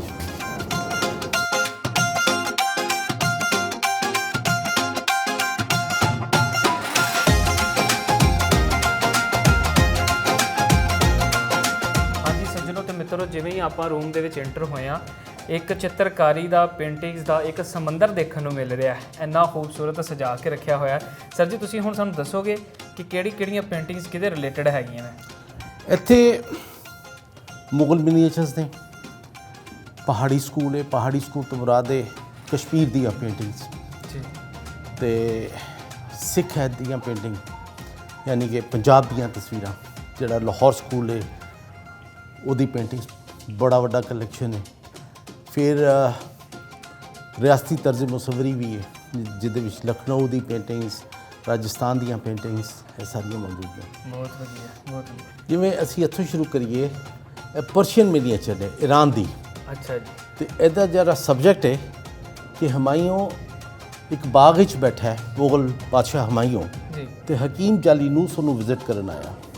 ਅੱਛਾ। ਇੱਥੇ ਜਿਹੜੀ ਦੂਸਰੀ ਤਸਵੀਰ ਹੈ ਇਹ ਦੱਸਿਆ ਗਿਆ ਹੈ ਹਮਾਯੂੰ ਸ਼ਾਹ ਤਮਹਾਜ਼ਿਬ ਨੂੰ ਮਿਲਣ ਉਹਦੇ ਬਾਗ ਵਿੱਚ ਆਇਆ ਜੀ। ਠੀਕ ਹੈ ਜੀ। ਇਹ ਹੁਣ ਤੁਹਾਡਾ ਸੀਜ਼ਨ ਬਸੰਤ ਦਾ ਚੱਲ ਰਿਹਾ ਹੈ ਜੀ, ਤੇ ਇਹ ਬਸੰਤ ਦੇ ਉੱਤੇ ਮਿਨੀਏਚਰ ਪੇਂਟਿੰਗ ਹੈ। ਅੱਛਾ ਜੀ। ਬਸੰਤ ਰਾਗ ਕਹਿੰਦੇ ਨੇ। ਸ਼੍ਰੀ ਰਾਮ ਕ੍ਰਿਸ਼ਨ ਨੇ ਜਿਸ ਵੇਲੇ ਬਸੰਤ ਦੇ ਫੁੱਲ ਨੂੰ ਖਿਲਦਾ ਵੇਖਿਆ ਕੜਾਕੇ ਦੀ ਸਰਦੀਆਂ 'ਚ, ਪਾਲੇ ਦੀ ਸਰਦੀਆਂ 'ਚ, ਤੇ ਉਹਨਾਂ ਨੇ ਹੀ ਡੈਂਸਸ ਔਨ ਦੈਟ ਫਲਾਵਰ। ਅੱਛਾ ਜੀ। ਜੀ ਹਾਂ ਜੀ, ਬਹੁਤ ਵਧੀਆ। ਇਹ ਬਿਲਕੁਲ ਓਰੀਜਨਲ ਪੇਂਟਿੰਗ ਹੈਗੀ ਹੈ। ਇਹ ਸਾਰੀਆਂ ਓਰੀਜਨਲ ਤੁਸੀਂ ਦੇਖ ਰਹੇ ਹੋ। ਬਹੁਤ ਵਧੀਆ। ਉਸ ਪੇਂਟਿੰਗ ਦੀ ਏਜ ਹੈ ਇਹਦੀ ਤੁਸੀਂ ਸਮਝ ਲਓ ਕਿ 1780 ਤੋਂ ਲੈ ਕੇ 1810। 1810 ਬਹੁਤ ਲੰਬਾ ਸਮਾਂ ਜੀ ਇਹਨਾਂ ਚੀਜ਼ਾਂ ਨੂੰ ਸਾਂਭ ਕੇ ਰੱਖਣਾ। ਔਰ ਹਿੱਕ ਦੇ ਨਾਲ ਲਾ ਕੇ ਰੱਖੀਆਂ ਹੋਈਆਂ ਤੁਸੀਂ। ਅਲਹਮਦੁਲਿਲਾ ਜੀ। ਤੁਹਾਨੂੰ ਮੈਂ ਇੱਕ ਛੋਟੀ ਜੀ ਇੱਕ ਸਿੱਖ ਹਿਸਟਰੀ ਦੀ ਸਭ ਤੋਂ ਵੱਡੀ ਪੇਂਟਿੰਗ ਦਿਖਾਣਾ। ਅੱਛਾ ਜੀ। ਆਰਟਿਸਟ ਦਾ ਨਾਮ ਹੈ ਖੇਰ ਸਿੰਘ। ਖੇਰ ਸਿੰਘ ਵਾਸ ਅ ਸਿੱਖ ਆਰਟਿਸਟ। ਇੱਕ ਸਿੱਖ ਆਰਟਿਸਟ ਸੀ। ਮਹਾਰਾਜਾ ਰਣਜੀਤ ਸਿੰਘ ਦੇ ਦਰਬਾਰ ਦੇ ਵਿੱਚ ਸੀ। ਤੇ ਸਾਡੇ ਜਿਹੜੇ ਐਕਸਪਰਟਸ ਨੇ, ਆਰਟ ਐਕਸਪਰਟਸ, ਉਹਨਾਂ ਨੇ ਲਿਖਿਆ ਆਪਣੀ ਕਿਤਾਬਾਂ ਦੇ ਵਿੱਚ ਖੇਰ ਸਿੰਘ ਅੰਗਰੇਜ਼ੀ ਜੇ ਕਹੋ ਤੇ ਮੈਂ ਅੰਗਰੇਜ਼ੀ ਬੋਲਦਾ ਵਾਂ ਸਾਡਾ ਉਹ ਕਹਿੰਦੇ ਨੇ ਕਿ ਖੇਰ Singh was such a intelligent artist that he introduces new techniques in miniature art। ਚਿੱਤਰਾਂ ਦੇ ਵਿੱਚ ਉਹਨਾਂ ਨੇ ਇੱਕ ਨਈ ਟੈਕਨੀਕ ਇਸਤੇਮਾਲ ਕੀਤੀ ਤੇ ਉਹਦਾ ਮਾਸਟਰਪੀਸ ਖੇਰ ਸਿੰਘ ਦਾ ਸਾਡੇ ਮਿਊਜ਼ੀਅਮ ਵਿੱਚ ਪਿਆ ਹੈ। ਇੱਕ ਮਾਸਟਰਪੀਸ ਮੈਂ ਦਰਬਾਰ ਸਾਹਿਬ ਦੇ ਮਿਊਜ਼ੀਅਮ ਦੇ ਵਿੱਚ ਉਹਦਾ ਦੇਖਿਆ। ਅੱਛਾ ਜੀ। ਤੇ ਇੱਕ ਤੇ ਮੇਰੇ ਕੋਲ ਤੇ ਬੜਾ ਵੱਡਾ ਮਾਸਟਰਪੀਸ ਹੈ ਜੀ। ਇਹ ਦਰਬਾਰ ਹੈ ਮਹਾਰਾਜਾ ਸ਼ੇਰ ਸਿੰਘ ਦਾ। ਅੱਛਾ ਜੀ। ਮਹਾਰਾਜਾ ਸ਼ੇਰ ਸਿੰਘ ਜੀ ਦਾ ਦੌਰੇ ਹਕੂਮਤ 1.5 ਸਾਲ ਸੀ ਜੀ। ਤੇ ਖੇਰ ਸਿੰਘ ਨੇ ਸਭ ਤੋਂ ਪਹਿਲੇ ਇਹ ਵਾਲੀ ਪੇਂਟਿੰਗ ਬਣਾਈ ਕਿ ਮਹਾਰਾਜਾ ਸ਼ੇਰ ਸਿੰਘ ਆਪਣੇ ਹਾਥੀ ਆਪਣੇ ਘੋੜੇ ਤੇ ਬੈਠਾ ਵਾਰੀਅਰ ਡਰੈਸ ਪਾ ਕੇ ਜੀ, ਹੱਥ 'ਚ ਨੇਜ਼ਾ ਫੜ ਕੇ। ਹਾਂਜੀ। ਤੇ ਕਿਸੇ ਨੇ ਸਵਾਲ ਕੀਤਾ ਕਿ ਯਾਰ ਹਾਲਾਤ ਪੰਜਾਬ ਦੇ ਤੇ ਬੜੇ ਖਰਾਬ ਨੇ, ਹਾਂਜੀ ਤੇ ਤੂੰ ਕਿੱਥੇ ਸੇ ਕੋਰਟ ਦੇ ਵਿੱਚ ਜਿੱਥੇ ਤੂੰ ਇਹ ਪੇਂਟਿੰਗ ਕੀਤੀ ਹੈ? ਹਾਂਜੀ ਤੇ ਲਾਹੌਰ ਫੋਰਟ, ਇਹ ਨੌਲੱਖਾ ਪਵੇਲੀਅਨ ਹੈ। ਜੀ, ਇਹ ਜਿਹੜੀ ਜਾਲੀ ਵਾਲਾ ਪੀਪ ਥਰੂ ਵਿੰਡੋ ਹੈ ਅੱਜ ਵੀ ਐਗਜ਼ਿਸਟ ਕਰਦੀਆਂ ਨੇ। ਜੀ, ਇਹ ਦਰਿਆ ਰਾਵੀ ਹੈ, ਇਹ ਕਬਰਾਂ ਦੀ ਬਾਰਾਦਰੀ ਹੈ। ਇੱਥੇ ਜਹਾਂਗੀਰ ਦਾ ਮਕਬਰਾ ਨਜ਼ਰ ਆਏਗਾ, ਇੱਥੇ ਤੁਹਾਨੂੰ ਆਸਿਫ ਜਾਹ ਦਾ ਮਕਬਰਾ ਨਜ਼ਰ ਆਏਗਾ।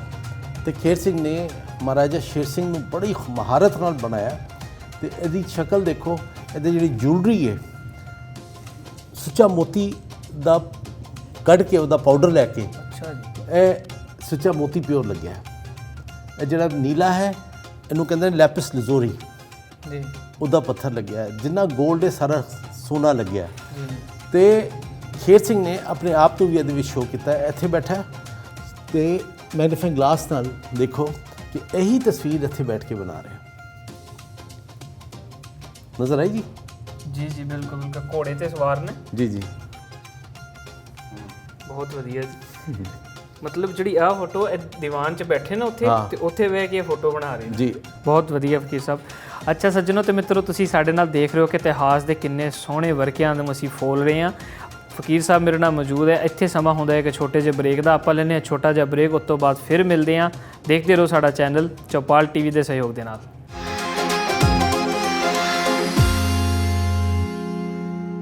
ਹਾਂਜੀ ਸੱਜਣੋ ਤੇ ਮਿੱਤਰੋ, ਜੀ ਆਇਆਂ ਨੂੰ। ਬ੍ਰੇਕ ਤੋਂ ਬਾਅਦ ਆਪਾਂ ਹਾਜ਼ਰ ਹੋ ਗਏ ਹਾਂ। ਫਕੀਰ ਸਾਹਿਬ ਤੋਂ ਜਾਣਦੇ ਹਾਂ ਇਤਿਹਾਸ ਦੇ ਬਾਰੇ। ਸੋ ਫਕੀਰ ਸਾਹਿਬ, ਸਾਨੂੰ ਇਤਿਹਾਸ ਦੀਆਂ ਹੁਣ ਕਿਹੜੀਆਂ ਚੀਜ਼ਾਂ ਦੇ ਬਾਰੇ ਤੁਸੀਂ ਗਾਈਡ ਕਰੋਗੇ? ਹੁਣ ਮੈਂ ਤੁਹਾਨੂੰ ਇੱਕ ਚੀਜ਼ ਹੋਰ ਦੱਸਣਾ। ਅੱਛਾ ਜੀ। ਇਹਦੇ ਦਰਬਾਰ ਵਿੱਚ ਮਹਾਰਾਜਾ ਸ਼ੇਰ ਸਿੰਘ ਦੇ ਕਾਤਿਲ ਬੈਠੇ ਨੇ। ਅੱਛਾ। ਇਹ ਜਿਵੇਂ ਕਿ ਜੇ ਤੁਸੀਂ ਹਿਸਟਰੀ ਪੜ੍ਹੀ ਹੋਵੇ ਤੁਹਾਨੂੰ ਪਤਾ ਹੋਵੇਗਾ ਕਿ ਇਹਦੇ ਵਜ਼ੀਰ ਧਿਆਨ ਸਿੰਘ ਨੇ ਇਹਦਾ ਕਤਲ ਹਾਂਜੀ ਪਲਾਨ ਕਰ ਲਿਆ ਸੀ। ਧਿਆਨ ਸਿੰਘ ਡੋਗਰੇ ਨੇ। ਧਿਆਨ ਸਿੰਘ ਡੋਗਰੇ ਨੇ।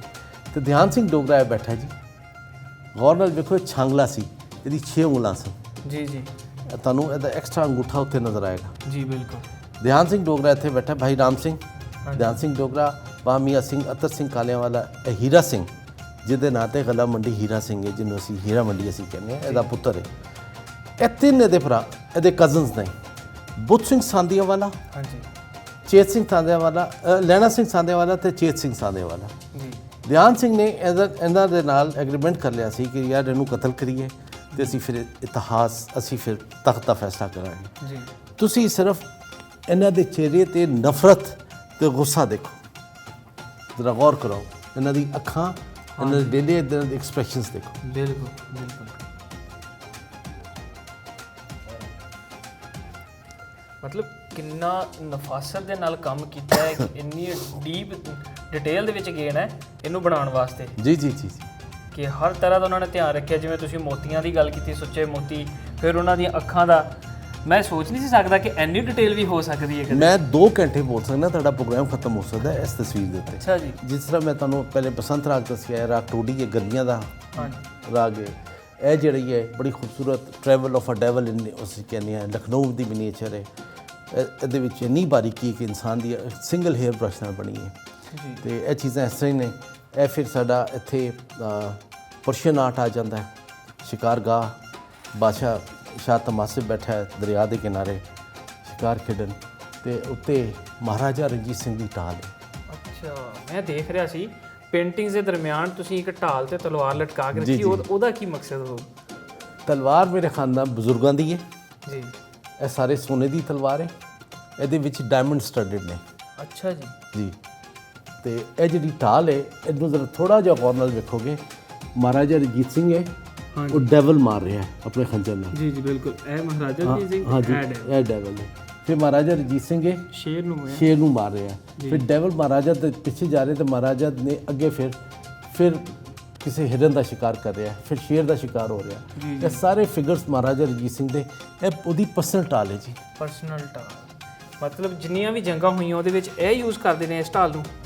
ਨਹੀਂ ਸ਼ਾਇਦ ਇਹ ਡੈਕੋਰੇਟਿਵ ਟਾਲ ਹੁੰਦੀ ਅੱਛਾ ਸੀ। ਡੈਕੋਰੇਟਿਵ, ਠੀਕ ਹੈ। ਜੀ। ਮਤਲਬ ਜਿਹੜੇ ਉਹਨਾਂ ਨੇ ਆਪਣੀ ਜ਼ਿੰਦਗੀ ਵਿੱਚ ਜੋਹਰ ਦਿਖਾਏ ਜੰਗ ਦੇ ਮੈਦਾਨ 'ਚ, ਉਹ ਇਹਦੇ ਉੱਤੇ ਘੜੇ ਹੋਏ ਆ। ਜੀ ਜੀ ਜੀ ਠੀਕ, ਬਹੁਤ ਵਧੀਆ ਜੀ। ਬਹੁਤ ਵਧੀਆ।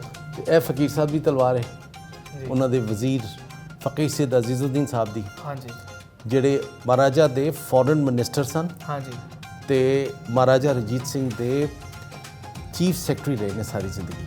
ਜੀ ਜੀ ਉਹਨਾਂ ਦਾ ਰੁਤਬਾ ਇੰਨਾ ਉੱਚਾ ਸੀ ਕਿ तमाम ਮਿਨਿਸਟਰੀਆਂ ਉਹਨਾਂ ਤੋਂ ਥੱਲੇ ਸਨ। ਅੱਛਾ ਜੀ। ਤੇ ਉਹਨਾਂ ਦੀ ਫਕੀਰ ਸਾਹਿਬ ਦੀ ਫੋਟੋ ਉਹ ਦਿਖਾਉਣ ਲੱਗੇ ਜੀ। ਮੈਂ ਸਭ ਤੋਂ ਪਹਿਲੇ ਫਕੀਰ ਅਜ਼ੀਜ਼ੁਦੀਨ ਸਾਹਿਬ ਦੇ ਵਾਲਿਦ ਦੀ ਤਸਵੀਰ ਦਿਖਾਵਾਂਗਾ। ਫਕੀਰ ਸੈਦ ਗੁਲਾਮ ਮੁਹੀਉਦੀਨ ਨੌਸ਼ਾ ਸਾਨੀ ਰਹਿਮਤੁल्लाह, ਫਕੀਰ ਸੈਦ ਅਜ਼ੀਜ਼ੁਦੀਨ ਸਾਹਿਬ, ਫਕੀਰ ਸੈਦ ਨੂਰੁਦੀਨ ਸਾਹਿਬ, ਫਕੀਰ ਸੈਦ ਕਮਰੁਦੀਨ ਸਾਹਿਬ ਤੇ ਫਕੀਰ ਸੈਦ ਨੂਰੁਦੀਨ ਸਾਹਿਬ। ਫਕੀਰ ਇਮਾਮੁਦੀਨ ਸਾਹਿਬ ਜਿਹੜੇ ਫਕੀਰ ਅਜ਼ੀਜ਼ੁਦੀਨ ਨੇ ਤੁਹਾਨੂੰ ਦੱਸਿਆ ਕਿ ਉਹ ਮਹਾਰਾਜਾ ਦੇ ਚੀਫ ਸੈਕਟਰੀ ਰਹੇ ਨੇ ਤੇ ਫੋਰਨ ਮਿਨਿਸਟਰ ਰਹੇ ਨੇ। ਆਪ ਨੂੰ 8 ਜ਼ਬਾਨਾਂ ਲਿਖਣੀਆਂ ਬੋਲੀਆਂ ਪੜ੍ਹਨੀਆਂ ਆਉਂਦੀਆਂ ਸਨ। ਅੱਛਾ ਜੀ, ਇਨਕਲੂਡਿੰਗ ਇੰਗਲਿਸ਼। ਕੀ ਬਾਤ। ਅੰਗਰੇਜ਼ਾਂ ਦੇ ਨਾਲ ਜਿਸ ਵੇਲੇ ਸੰਧੀ ਕਰਦੇ ਸਨ, ਹਾਂਜੀ, ਤੇ ਅੰਗਰੇਜ਼ਾਂ ਦੇ ਨਾਲ ਇੰਗਲਿਸ਼ ਬੋਲਦੇ ਸਨ ਤੇ ਉਹਦਾ ਤਰਜਮਾ ਫਾਰਸੀ 'ਚ ਲਿਖਦੇ ਸਨ। ਜੀ ਜੀ, ਫਾਰਸੀ 'ਚ ਲਿਖਦੇ ਸਨ ਤੇ ਨਾਲ ਇੰਗਲਿਸ਼ 'ਚ ਬਹੁਤ ਵਧੀਆ ਇਕੱਠੇ। This is the court of ਫਕੀਰ ਸੈਦ ਨੂਰੁਦੀਨ। ਉਹਨਾਂ ਦੇ ਛੋਟੇ ਭਾਈ ਦੇ ਦਰਬਾਰ ਹੈ। ਇਹ ਮੇਰੀ ਉਹਨਾਂ ਦੇ 4 ਬੇਟੇ ਤੇ ਉਹਨਾਂ ਦੇ ਪੋਤੇ ਇੱਥੇ ਬੈਠੇ ਨੇ ਜੀ। ਇਹ ਜਿਹੜਾ ਹੈ ਹਕੀਮ ਬਿਸ਼ਨ ਦਾਸ ਹੈ। ਹੀ ਵਾਸ ਦੀ ਵਨ ਜਿਹੜਾ ਰਸੋਈ ਦਾ ਇੰਚਾਰਜ ਸੀ ਅੰਡਰ ਫਕੀਰ ਸਾਹਿਬ ਦਾ ਅਸਿਸਟੈਂਟ ਸੀ ਤੇ ਮਹਾਰਾਜਾ ਰਣਜੀਤ ਸਿੰਘ ਦਾ ਖਾਣੇ ਦਾ ਹਾਂਜੀ, ਪੀਣੇ ਦਾ ਇੰਚਾਰਜ ਐਸਨ ਹਕੀਮ ਬਿਸ਼ਨ ਦਾਸ ਰਸੋਈਆ। ਤੇ ਹਕੀਮ ਬਿਸ਼ਨ ਦਾਸ ਹਰ ਚੀਜ਼ ਚੱਖ ਕੇ ਹਾਂਜੀ ਤੇ ਫਕੀਰ ਸਾਹਿਬ ਨੂੰ ਚਖਾਉਂਦਾ ਸੀ। ਉਸ ਤੋਂ ਬਾਅਦ ਫਕੀਰ ਸਾਹਿਬ ਚੱਕ ਕੇ ਮਹਾਰਾਜਾ ਦੇ ਖਾਣੇ ਦਾ ਨੂੰ ਸੀਲ ਕਰਦੇ ਸਨ। ਮਹਾਰਾਜਾ ਦਾ ਪ੍ਰੋਟੋਕਾਲ ਸੀ ਕਿ ਮਹਾਰਾਜਾ ਦੇ ਮੂੰਹ ਦੇ ਵਿੱਚ ਜਿਹੜੀ ਚੀਜ਼ ਜਾਏਗੀ ਉਹ ਅਪਰੂਵ ਹੋ ਕੇ ਜਾਏਗੀ। ਤੇ ਅਪਰੂਵ ਕਿੰਨੇ ਕਰਨਾ ਹੈ? ਫਕੀਰ ਅਜ਼ੀਜ਼ੁਦੀਨ ਜਾਂ ਫਕੀਰ ਨੂਰੁਦੀਨ।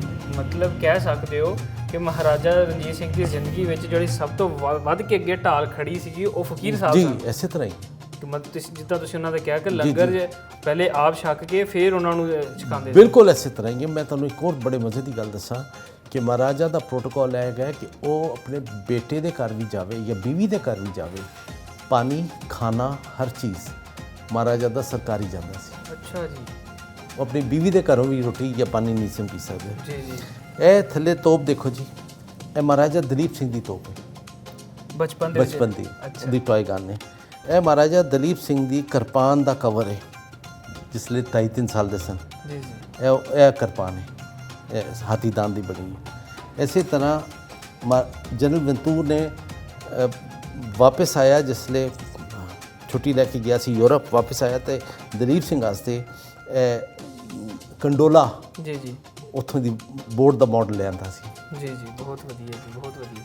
ਤੇ ਫਕੀਰਖਾਨਾ ਦੇ ਵਿੱਚ ਕਈ ਹਜ਼ਾਰ ਚੀਜ਼ਾਂ ਨੇ। ਇੱਧਰੋਂ ਤੁਹਾਨੂੰ ਮੈਂ ਇੱਕ ਹੋਰ ਕਮਾਲ ਤਸਵੀਰ ਦਿਖਾਵਾਂ। ਇਹਦੇ ਵਿੱਚ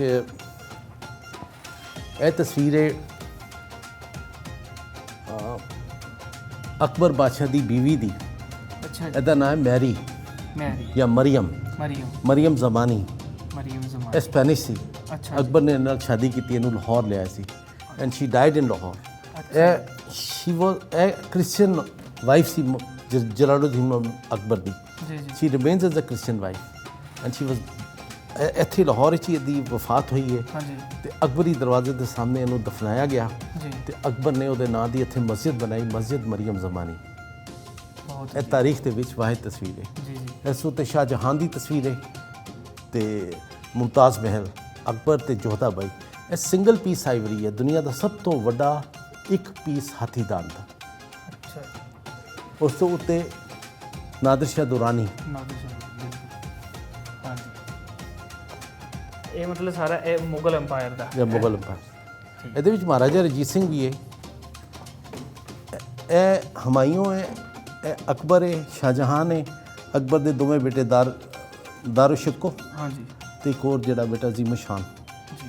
ਅੱਛਾ। ਇਹ ਮਹਾਰਾਜਾ ਰਣਜੀਤ ਸਿੰਘ, ਇਹ ਵੀ ਮਹਾਰਾਜਾ ਰਣਜੀਤ ਸਿੰਘ ਹਾਥੀ ਦਾਨ ਤੇ ਬਣੇ।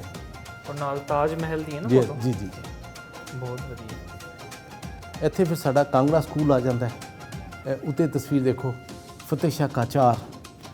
ਸਫਵੀ ਦੌਰ ਤੋਂ ਬਾਅਦ ਕਚਾਰ ਦਾ ਦੌਰ ਚੱਲਿਆ ਈਰਾਨ ਦੇ ਵਿੱਚ। ਉਹ ਆਪਣੀ ਪੇਂਟਿੰਗਸ ਹਿੰਦੁਸਤਾਨ ਤੋਂ ਬਣਵਾਉਂਦੇ ਸਨ ਤੇ ਇਹਦੀ ਅੱਖਾਂ 'ਚ ਜ਼ਰਾ ਗੌਰ ਨਾਲ ਵੇਖਣਾ ਜੀ। ਤੇ ਇਸ ਕਮਰੇ ਜਿਹੜੇ ਪਾਸੇ ਜਾਓਗੇ ਇਹਦੀ ਅੱਖ ਤੁਹਾਨੂੰ ਫੋਲੋ ਕਰੇਗੀ। ਅੱਛਾ ਜੀ, ਮਤਲਬ ਇਸ ਜੇ ਮੈਂ ਉੱਥੋਂ ਵੀ ਦੇਖਾਂਗਾ ਤਾਂ ਵੀ ਲੱਗੇਗਾ ਕਿ ਉੱਧਰ ਦੇਖ। ਜੀ ਇਸੇ ਤਰ੍ਹਾਂ ਬਹੁਤ ਵਧੀਆ ਕਾਰੀਗਰੀ ਹੈ ਉਸ ਵੇਲੇ ਦੇ ਜਿਹੜੇ ਕਲਾਕਾਰਾਂ ਦੀ। ਇਹਨੂੰ ਕਹਿੰਦੇ ਨੇ ਪਰਸਪੈਕਟਿਵ। ਹਾਂਜੀ। ਅੰਗਰੇਜ਼ ਕਹਿੰਦੇ ਨੇ ਕਿ ਜੀ ਜਿਸ ਤਰ੍ਹਾਂ ਮੋਨਾਲੀਜ਼ਾ ਦੀ ਤਸਵੀਰ ਹੈ, ਹਾਂਜੀ, ਜਿਹੜੇ ਪਾਸਿਓਂ ਵੇਖੋਗੇ ਮੋਨਾਲੀਜ਼ਾ ਤੁਹਾਨੂੰ ਵੀ ਵੇਖ ਰਹੀ ਹੈ। ਹਾਂਜੀ, ਅਸੀਂ ਵੀ ਉਹ ਕੰਮ ਕਰ ਸਕਦੇ ਸਰ। ਬਹੁਤ ਵਧੀਆ, ਸਾਡੇ ਆਰਟਿਸਟ ਵੀ ਬਹੁਤ ਵਧੀਆ। ਇਸ ਤਰ੍ਹਾਂ ਜੀ ਇਸ ਪਾਸੇ ਸਾਡਾ ਗੰਦਾਰਾ ਆਰਟ ਹੈ। ਇਹ ਸਾਡਾ ਗੰਦਾਰਾ ਦਾ ਸੈਕਸ਼ਨ ਹੈ ਤੇ ਇੱਥੇ ਸਾਡੀ ਪੋਰਸਲੀਨ ਪਈ ਹੈ, ਜਿਹਨੂੰ ਅਸੀਂ ਚਾਈਨਾ ਵੇਅਰਸ ਕਹਿੰਦੇ ਹਾਂ, ਬਰਤਨ ਜ਼ਰੂਫ।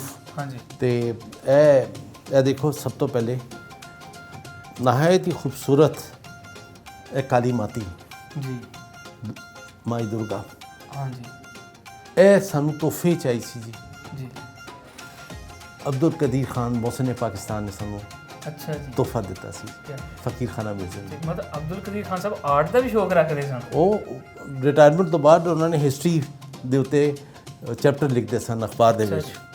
ਇੱਕ ਨਵੀਂ ਗੱਲ ਸੁਣਨ ਨੂੰ ਪਤਾ ਲੱਗੀ ਹੈ ਜੀ, ਜਿਨ੍ਹਾਂ ਨੇ ਪਾਕਿਸਤਾਨ ਨੂੰ ਇੰਨਾ ਉੱਤੇ ਲੈਵਲ ਤੇ ਪਹੁੰਚਾਇਆ ਤੇ ਉਹਨਾਂ ਦਾ ਮਤਲਬ ਆਰਟ ਦੇ ਨਾਲ ਵੀ ਬੜਾ ਲਗਾਓ ਸੀ। ਇਹ ਪ੍ਰਾਈਸਲੈਸ ਪੀਸ ਹੈ ਜੀ, ਨਾਯਾਬ ਪੀਸ ਹੈ। ਅੱਛਾ ਜੀ, ਦੁਨੀਆ ਦਾ ਨਾਯਾਬ ਪੀਸ ਹੈ। ਇਹ ਕਿਹੜੀ ਚੀਜ਼ ਦਾ ਬਣਿਆ ਹੋਇਆ? ਕਾਲਾ ਪੱਥਰ। ਕਾਲਾ ਪੱਥਰ, ਮਤਲਬ ਇਹ ਰੰਗ ਨਹੀਂ ਹੋਇਆ, ਪੱਥਰ ਹੈ। ਪੱਥਰ ਹੈ, ਪੱਥਰ ਨੈਚੁਰਲ ਸਟੋਨ। ਠੀਕ ਹੈ। ਇਹਦੀ ਕੀਮਤ ਦਾ ਤੁਸੀਂ ਅੰਦਾਜ਼ਾ ਨਹੀਂ ਕਰ ਸਕਦੇ। ਤੁਸੀਂ ਜਿੱਦਾਂ ਕਿਹਾ ਨਾਯਾਬ, ਫਿਰ ਤਾਂ ਕੀਮਤ ਬਣਦੀ ਨਹੀਂ ਜੀ। ਹਾਂਜੀ। ਇਹ ਦੇਖੋ ਗੌਰ ਨਾਲ, ਇਹ ਇੱਕ ਵਾਟਰ ਫਿਲਟਰ ਹੈ। ਅੱਛਾ ਜੀ। ਇਹ ਦੋ ਦੇ ਦੁਨੀਆ ਦੇ ਵਿੱਚ, ਇੱਕ ਲਾਹੌਰ ਫੋਰਟ ਵਿੱਚ ਸੀ ਜੀ, ਇੱਕ ਲਾਲ ਕਿਲ੍ਹਾ ਦਿੱਲੀ 'ਚ ਅੱਜ ਵੀ ਮੌਜੂਦ ਹੈ। ਜੀ। ਇਹ ਲਾਹੌਰ ਫੋਰਟ ਵਾਲਾ ਸਾਡੇ ਕੋਲ ਹੈ। ਅੱਛਾ ਜੀ। ਇਹਨੂੰ ਜੇ ਅਸੀਂ ਗੰਦੇ ਪਾਣੀ ਦੇ ਵਿੱਚ ਰੱਖ ਦਈਏ, ਪੀਣ ਦਾ ਪਾਣੀ ਇਹਦੇ ਅੰਦਰ ਆ ਜਾਂਦਾ। ਅੱਛਾ ਜੀ, ਮਤਲਬ ਕੋਈ ਮੈਨੂੰ ਤਾਂ ਇਹਦੇ 'ਚ ਕੋਈ ਸੁਰਾਖ ਵੀ ਨਜ਼ਰ ਨਹੀਂ ਆਇਆ, ਕੋਈ ਇਹਦੇ ਦੇ ਪਸੀਨਾ ਤੁਹਾਡੇ ਚਿਹਰੇ ਤੋਂ ਬਾਹਰ ਆਉਂਦਾ ਨਾ। ਹਾਂਜੀ। ਸੁਰਾਖ ਨਜ਼ਰ ਆਉਂਦੇ ਨੇ ਸਾਡੇ ਮਸਾਮ ਨੇ। ਅੱਛਾ। ਮਸਾਮਾ ਤੋਂ ਇਹਨੂੰ ਕਹਿੰਦੇ ਨੇ ਰਿਵਰਸ ਆਸਮੋਸਿਸ। ਠੀਕ ਠੀਕ ਜੀ, ਬਹੁਤ ਵਧੀਆ, ਬਹੁਤ ਵਧੀਆ। ਮੈਂ ਦੇਖ ਰਿਹਾ ਕਿ ਅੱਜ ਚਲੋ ਇਹ ਜਿਹੜੀ ਟੈਕਨੋਲੋਜੀ ਜਿਹੜੀਆਂ ਚੀਜ਼ਾਂ ਨੂੰ ਅੱਜ ਯੂਜ਼ ਕਰ ਰਹੇ ਆ, ਉਸ ਸਮੇਂ ਦੇ ਵਿੱਚ ਵੀ ਲੋਕ ਇਹਨਾਂ ਚੀਜ਼ਾਂ ਨੂੰ ਕਿਸੇ ਨਾ ਕਿਸੇ ਤਰੀਕੇ ਨਾਲ ਯੂਜ਼ ਕਰਦੇ ਸਨ। ਬਿਲਕੁਲ ਸਰ, ਬਿਲਕੁਲ ਕਰਦੇ ਸਨ। ਅੱਗੇ ਮੈਂ ਤੁਹਾਨੂੰ ਜ਼ਹਿਰ ਵਾਲੇ ਬਰਤਨ ਵੀ ਦਿਖਾਣਾ। ਅੱਛਾ ਜੀ। ਜਿਹੜੇ ਮਹਾਰਾਜ ਦੇ ਇਸਤੇਮਾਲ ਵਿੱਚ ਰਹੇ ਨੇ। ਇਹ ਅਲਮਾਰੀਆਂ ਗੰਦਾਰਾਂ ਨਾਲ ਭਰੀਆਂ ਪਈਆਂ ਨੇ, ਬੁੱਧਾ ਦੇ ਨਾਲ। ਕੋਈ first century, second century, third century, ਇਹ ਉਹ ਚੀਜ਼ਾਂ ਨੇ। ਜੀ, ਇਹਨੂੰ ਖੋਲਿਆ ਤੇ ਮੈਨੂੰ ਮਹਿਕ ਵੀ ਉਦਾਂ ਦੀ ਆ ਰਹੀ ਹੈ ਜਿਵੇਂ ਹਾਂਜੀ ਉਸ ਜਨਰਲ ਅਲਾਰਡ ਦੀ ਬੇਟੀ ਲਾਹੌਰ ਵਿੱਚ ਫੌਤ ਹੋ ਗਈ ਸੀ। ਅੱਛਾ ਜੀ। Emily Charlotte. ਜੀ ਜੀ। ਇਹ ਉਹ ਬੱਚੀ ਜਿਹਦੇ ਨਾਂ ਤੇ ਕੁੜੀ ਬਾਗ ਹੈ। ਅੱਛਾ ਅੱਛਾ। ਇਹ ਉਹਦਾ ਮੁਜੱਸਮਾ ਹੈ। ਜੀ ਜੀ, ਬਹੁਤ ਵਧੀਆ। ਇਹ ਲਾਹੌਰ ਦੇ ਕੁਮਿਆਰ ਨਹੀਂ ਬਣਾਇਆ ਸੀ। ਜੀ ਜੀ। ਹਾਂਜੀ ਸੱਜਣੋ ਤੇ ਮਿੱਤਰੋ, ਤੁਸੀਂ ਦੇਖ ਰਹੇ ਹੋ ਕਿ ਕਿੰਨਾ ਸੋਹਣਾ ਫਕੀਰ ਖਾਨਾ ਮਿਊਜ਼ੀਅਮ ਦੇ ਅੰਦਰ ਇੰਨਾ ਸੋਹਣਾ ਆਰਟ ਭਰਿਆ ਪਿਆ ਹੈ। ਮੇਰੀ ਤਾਂ ਅਕਲ ਦੰਗ ਰਹਿ ਰਹੀ ਹੈ ਜਿੱਦਾਂ ਮੈਨੂੰ ਗਾਈਡ ਕਰ ਰਹੇ ਨੇ ਫਕੀਰ ਸਾਹਿਬ, ਤੇ ਸੋਚਦਾ ਕਿ ਕਿਵੇਂ ਇਹਨਾਂ ਚੀਜ਼ਾਂ ਨੂੰ ਸਾਂਭ ਕੇ ਰੱਖਿਆ ਹੋਇਆ। ਬਾਜਵਾ ਜੀ ਇਹ ਦੇਖੋ, ਜ਼ਰਾ ਗੌਰ ਕਰੋ। ਇਹ 2000 ਸਾਲ ਪੁਰਾਣੀ ਬਰਤਨ ਦੀ ਠੀਕਰੀ ਹੈ। ਇਹ ਗ੍ਰੀਕ ਇਨਫਲੂਐਂਸ ਹੈ। ਜਿਹੜਾ ਸਾਡਾ ਇੰਡੋ ਗ੍ਰੀਕ ਪੀਰੀਅਡ ਸੀ ਨਾ, ਇਹ ਉਸ ਜ਼ਮਾਨੇ ਦੀ ਹੈ। ਮਤਲਬ ਠਿਕਰੀ ਦੇ ਉੱਤੇ ਘੜੀ ਹੋਈ ਹੈ ਨਾ। ਹਾਂਜੀ ਹਾਂਜੀ, ਹੱਥ ਨਾਲ ਬਣੀ ਮਿੱਟੀ। 2000 ਸਾਲ ਜੀ, ਇਸੇ ਤਰ੍ਹਾਂ ਹੀ। ਹਾਂਜੀ ਸੱਜਣੋ ਤੇ ਮਿੱਤਰੋ, ਇੱਥੇ ਸਮਾਂ ਹੁੰਦਾ ਇੱਕ ਛੋਟੀ ਜਿਹੀ ਬ੍ਰੇਕ ਦਾ, ਸੋ ਮਿਲਦੇ ਹਾਂ ਆਪਾਂ ਬ੍ਰੇਕ ਤੋਂ ਬਾਅਦ।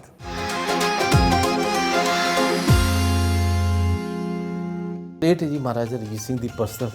ਅੱਛਾ। ਜਿਸ ਲਈ ਇਹਨੇ 9 ਲੱਖਾਂ ਨੂੰ ਰੀਬਿਲਡ ਕਰਾਇਆ ਨਾ ਜੀ, ਉਹਦੀ ਮੁਰੰਮਤ ਕਰਾਈ ਹੈ। ਤੇ ਇਹਨੂੰ ਕਹਿੰਦੇ ਨੇ ਪੈਟਰਾ ਡੋਰਾ।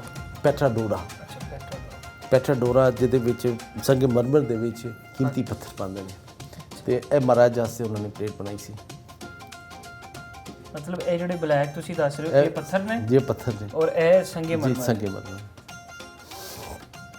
ਇਹ ਗਰਦਨਰਸ ਨੇ, ਇਹ ਚਾਈਨੀਜ਼ ਨੇ, ਇਹ ਜੈਪਨੀਜ਼, ਇਹ ਵੀ ਚਾਈਨੀਜ਼ ਨੇ ਮਗਰ ਜਾਪਾਨ ਵਾਸਤੇ ਬਣੇ ਨੇ। ਇਹ ਜੈਪਨੀਜ਼ ਹੈ, ਇਹਨਾਂ ਨੇ ਆਪ ਬਣਾਏ ਨੇ। ਇਹ ਮਿੰਗ ਡਾਇਨੈਸਟੀ ਹੈ, ਚਿੰਗ ਡਾਇਨੈਸਟੀ ਹੈ। ਇਹ ਜਿਹੜੀ ਛੋਟੀ ਜਿਹੀ ਸਫੈਦ ਪਲੇਟ ਹੈ, ਇਹਦੀ ਉਮਰ ਹੈ 1425 AD, 400 ਸਾਲ ਪੁਰਾਣੀ। 14, 15, 16, 17, 18, 19, 600 ਸਾਲ ਪੁਰਾਣੀ। 600 ਸਾਲ ਪੁਰਾਣੀ।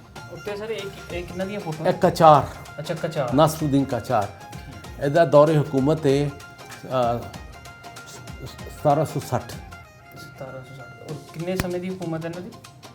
ਇਹ ਥੋੜਾ ਰਿਹਾ। ਅੱਛਾ, ਥੋੜਾ। ਕਚਾਰ ਪੀਰੀਅਡ। ਇਹਦਾ ਗੌਰ ਫਰਮਾਓ, ਇਹ ਸਾਰਾ ਬੁੱਧਾ। ਹਾਂਜੀ। ਇਹ ਦੁਨੀਆ ਦੇ ਨਾਯਾਬ 3 ਪੀਸਿਸ ਨੇ। ਬੁੱਧਾ ਇਨ ਸਨਫਲਾਵਰ, ਸੂਰਜਮੁਖੀ ਦੇ ਵਿੱਚ Buddha is more like a Hindu influence in Gandhara civilization. ਕਹਿੰਦਾ ਬੁੱਧਾ ਜੋ ਬੋਲਤਾ ਥਾ ਸ਼ੁੱਧ ਬੋਲਤਾ ਥਾ। ਸ਼ੁੱਧ ਦਾ ਸਾਡਾ ਜਿਹੜਾ ਸਿੰਬੋਲਿਜ਼ਮ ਹੈ ਉਹ ਅਨਾਰ ਦਾ ਦਰਖਤ ਹੈ। ਅੱਛਾ ਜੀ। ਕਹਿੰਦੇ ਨੇ ਲਾਲ ਅਨਾਰ ਤੇ ਸਫੈਦ ਅਨਾਰ ਦਾ ਪੈਵੰਦ ਨਹੀਂ ਕਰਦੇ। ਜੀ ਜੀ। ਅਨਾਰ ਸੜ ਜਾਂਦਾ। ਜੀ ਜੀ ਬਿਲਕੁਲ। ਉਹ ਸ਼ੁੱਧ ਹੋਣ ਦਾ ਹਾਂਜੀ ਉਹਦਾ ਸਿੰਬੋਲਿਜ਼ਮ ਹੈ। ਜੀ। ਮਹਿਰਗੜ੍ਹ ਸਿਵਲਾਈਜੇਸ਼ਨ 7000 ਸਾਲ ਪੁਰਾਣੀ ਮਿੱਟੀ ਦੇ ਇਹ ਗੁੱਡੀਆਂ ਨੇ। ਅੱਛਾ, ਇਹ ਜਿਹੜੀਆਂ ਗੁੱਡੀਆਂ ਇਹ ਕਿਸੇ ਆਦਮੀ ਨੂੰ ਦੇਖ ਕੇ ਬਣਾਈਆਂ ਗਈਆਂ ਕਿ ਔਰਤਾਂ ਵਾਸਤੇ, ਬੱਚੀਆਂ ਵਾਸਤੇ। ਅੱਛਾ, ਬੱਚੀਆਂ ਵਾਸਤੇ। ਠੀਕ। ਮਹਿਰਗੜ੍ਹ ਸਿਵਲਾਈਜੇਸ਼ਨ ਸਾਡੇ ਪਾਕਿਸਤਾਨ ਵਿੱਚ ਬਲੋਚਿਸਤਾਨ ਵਿੱਚ ਮਿਲੀ ਹੈ, ਜੀ ਜੀ। ਜਿਹੜੀ 7,500 ਸਾਲ ਪੁਰਾਣੀ ਹੈ। 7,000 ਸਾਲ। ਜੀ। ਪਲੇਟਾਂ ਨੇ ਜੀ ਇਹ ਸੈਲੇਡੋਨਸ ਕਹਿਲਾਉਂਦੀਆਂ ਨੇ। ਜੀ। ਇਹ ਸਾਰਾ ਸੈਲੇਡੋਨ ਦਾ ਸੈਕਸ਼ਨ ਹੈ। ਜੀ। ਇਹ ਜਿਹੜੀ ਪਲੇਟ ਹੈ, ਜੇ ਇਹਦੇ ਜ਼ਹਿਰ ਵਾਲਾ ਖਾਣਾ ਪਾਇਆ ਜਾਏ ਆਪਣਾ ਰੰਗ ਬਦਲ ਲੈਂਦੀ ਹੈ। ਅੱਛਾ। ਮਹਾਰਾਜਾ ਦਾ ਖਾਣਾ ਪੱਕਦਾ ਸੀ, ਇਸ ਪਲੇਟ 'ਚ ਜਾਂਦਾ ਸੀ। ਜੀ ਜੀ। ਚੈੱਕ ਕਰਦੇ ਸਨ ਕਿ ਕੋਈ ਕਿਸੇ ਨੇ ਜ਼ਹਿਰ ਤੇ ਨਹੀਂ ਮਿਲਾਤਾ। ਇਸ ਤੋਂ ਟੈਸਟ ਹੋ ਕੇ ਫਿਰ ਆਪ ਚੱਕਦੇ ਸਨ। ਫਿਰ ਉਸ ਤੋਂ ਬਾਅਦ ਫਕੀਰ ਸਾਹਿਬ ਚੱਕਦੇ ਸਨ, ਉਸ ਤੋਂ ਬਾਅਦ ਉਹ ਸੀਲ ਹੁੰਦਾ ਸੀ।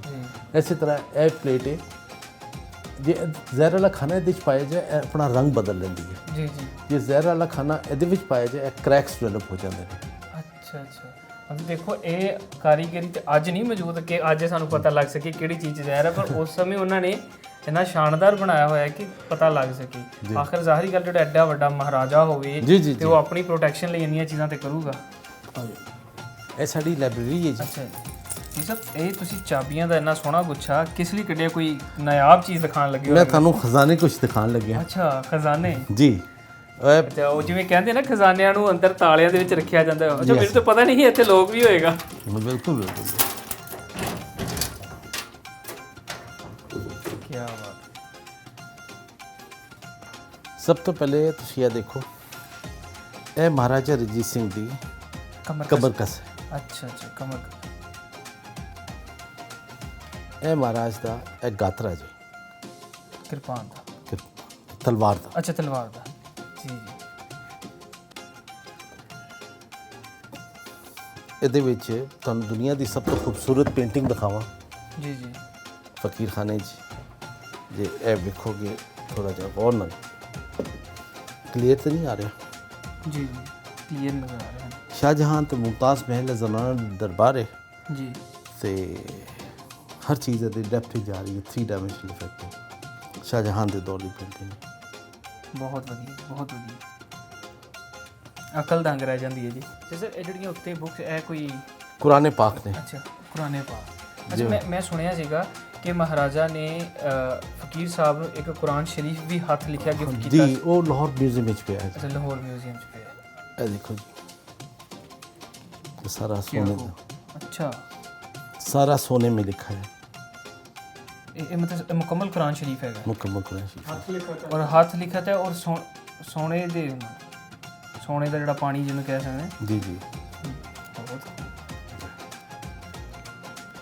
ਵਾਕਈ ਤੁਸੀਂ ਜਿਹੜੀ ਗੱਲ ਕੀਤੀ ਨਾ ਖਜ਼ਾਨੇ ਦਿਖਾਉਣ ਜੀ ਲੱਗੇ, ਜੀ, ਮੈਂ ਤੁਹਾਨੂੰ ਖਜ਼ਾਨੇ ਮੈਨੂੰ ਸਮਝ ਆ ਗਈ ਹੁਣ। ਇਹ ਗੋਦੜੀ ਹੈ ਮਹਾਰਾਜਾ ਰਣਜੀਤ ਸਿੰਘ ਦੀ। ਇਹ ਮੁਰਛਲ ਹੈ ਜੀ ਜੀ। ਜੇ ਮਹਾਰਾਜ ਨੇ ਆਖਰੀ ਸਾਹ ਦੇ ਥੱਲੇ ਲਿਆ ਸੀ, ਜਿਸ ਲਈ ਉਹਨਾਂ ਨੂੰ ਬਿਸਤਰ ਤੋਂ ਚੁੱਕ ਕੇ ਫਰਸ਼ ਤੇ ਲੰਮਾ ਪਾਉਣ ਲੱਗੇ ਤੇ ਇਹ ਜਿਹੜਾ ਅੱਛਾ ਜੀ। ਇਹ ਗੋਦੜੀ ਥੱਲੇ ਵਿਛਾਈ ਗਈ ਸੀ। ਜੀ ਤੇ ਫਕੀਰ ਸਾਹਿਬ ਵੀ ਨਾਲ ਸਨ ਤੇ ਫਿਰ ਇਹ ਚੀਜ਼ਾਂ ਫਕੀਰ ਸਾਹਿਬ ਨੇ ਤਬਰਕ ਸਮਝ ਕੇ ਆਪਣੇ ਕੋਲ ਰੱਖ ਲਈਆਂ।